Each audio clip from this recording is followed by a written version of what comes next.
welcome to Reviews on the Run. We're looking at one of the hottest games for the Xbox 360, one of the hottest for the PlayStation 3, and does Sonic still suck? Today on Reviews on the Run, Tommy and I are taking a look at Motorstorm, Crackdown, Sonic and the Secret Rings, and it versus its Wii Play against Fusion Frenzy 2.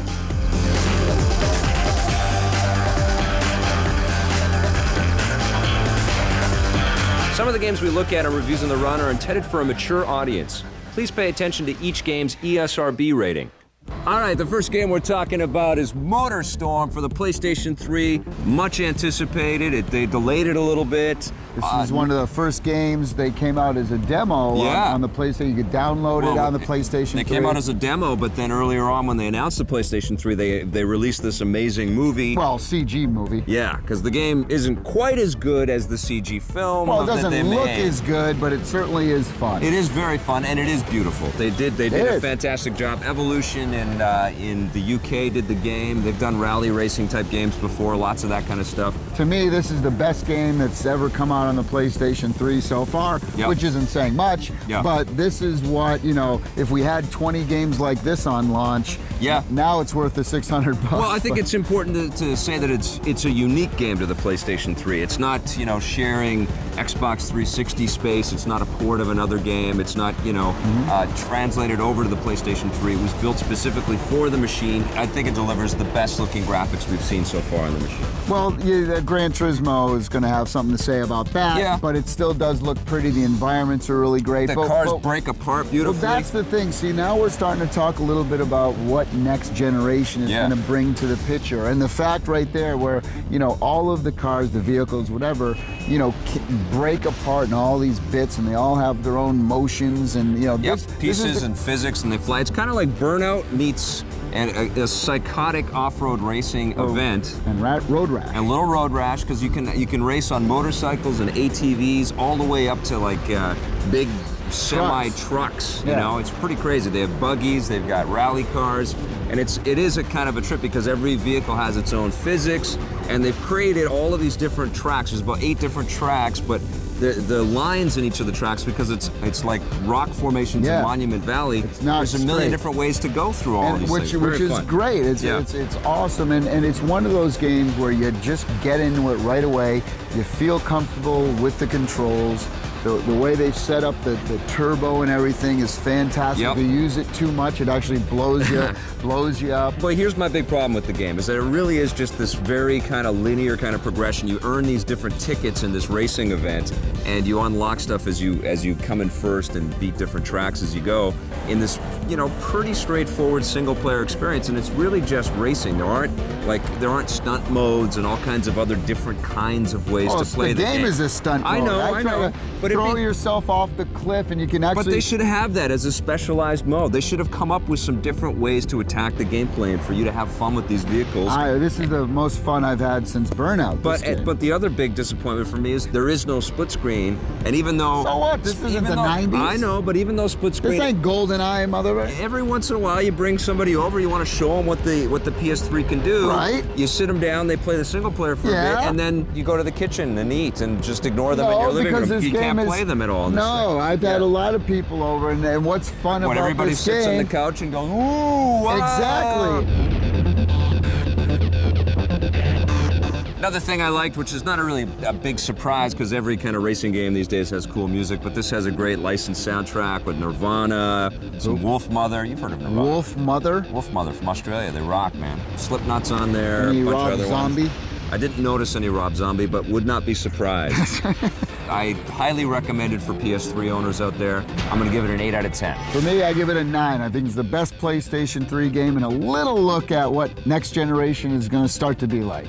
On the positive side, I love going into slow mode and smashing guys into a wall. The speed you get on turbo is unbelievable. We thought the licensed soundtrack was great, and the graphics and track layouts are really well done. On the negative side, we wish there were a few more gameplay modes, and Tommy doesn't mind, but I kind of wish there was some split-screen action in this one.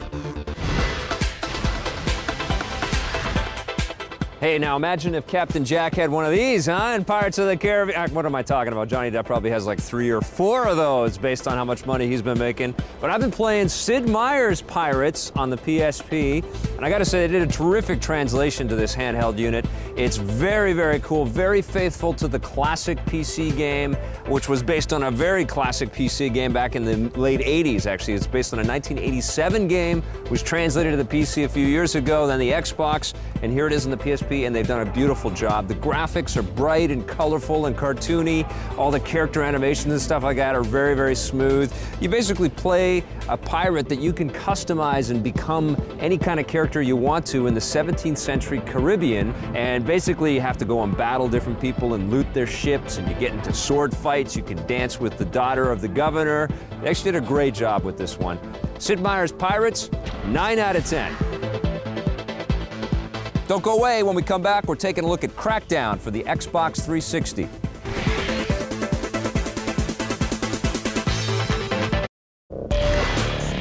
Buried Treasure is brought to you by Rogers Video. The experience starts here.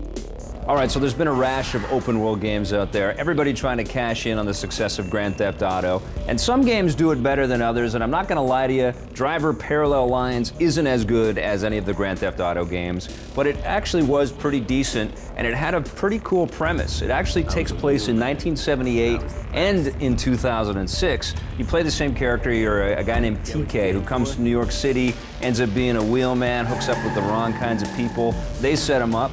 He goes to jail for a long time, and then he gets out and he wants revenge. So what's cool about that is that you get to drive around in 1978 New York City, get to hear all kinds of authentic music from the era, and then you flash forward later on in the story, and you're driving around modern day New York City with modern music, modern vehicles, all that kind of thing. The driving physics are really solid, but the on-foot action, that's where it doesn't stack up with Grand Theft Auto. It's pretty decent. I mean, if you've beaten all the Grand Theft Auto games and you still love open world gameplay, you might want to go check this one out. It's called Driver Parallel Lines. Hey, welcome back. We're talking about Crackdown. It kind of looks, well, it doesn't look like that too much, but there's a big city in Crackdown, and the cool thing about it is you can jump all over it. It's kind of like Spider-Man meets Grand Theft Auto 3. Sure. And it's developed by Real Time Worlds, which is a split up. It's David Jones, who worked at DMA Design, then he did the worked with Rockstar. Original Grand Theft Auto guys. He came and up Lemmings. And Lemmings. And his new game lives up to his pedigree. I think Crackdown is a ton of fun. And it's not just a disc that you can get the Halo 3 beta thing on, even though I think probably by now every one of those has been picked up.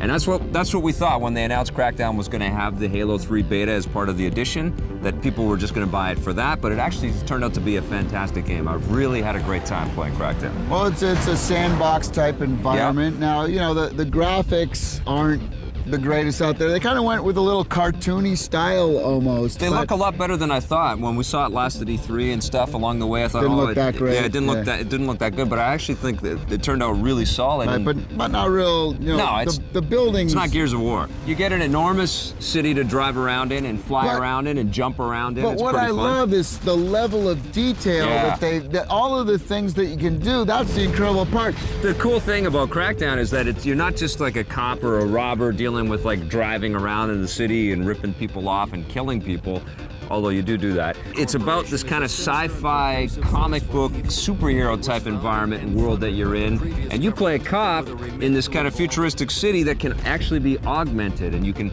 earn the ability to drive really well or shoot really well. Or jump really high. Or jump really high. But the real thing is the online play. That's why people are loving this game so much. So it's not even Grand Theft really Auto and Spider-Man 2 mixed in together. But so what you can do is you jump online, you get another friend, and you can actually, you know, sit on the headset there and figure out how to wreak as much havoc on people as you can. And the explosions and the sort of destruction in the game is stupendous. I mean, stuff is blowing up all over the place. You'll see barrels and stuff, of course, that you can blow up and send off like rockets into the sky. One of the things that bothered me is, like, in Grand Theft Auto, when you kept killing people and doing the wrong thing, the level of AI got to be so difficult. By the time the army came in, you do get that. But if you venture into the wrong territory, it doesn't get so difficult, so hard. It's because you're a badass in this game. I think it's one of the most enjoyable Xbox 360 games you can play right now, and I definitely recommend it. I'm giving Crackdown a 9 out of 10. I think it's a great game. I'm giving it an 8. On the positive side, the co-op mode is a definite highlight. The graphics are really solid for the size and scope of the gameplay. But my favorite part is definitely jumping over buildings like a superhero. Very cool. On the negative side, I think the single-player game is a little thin and gets a little repetitive. I wish it was more challenging when I did things I wasn't supposed to do. All right, stick around. After the break, we find out if Sonic the Hedgehog has redeemed himself. Don't go away.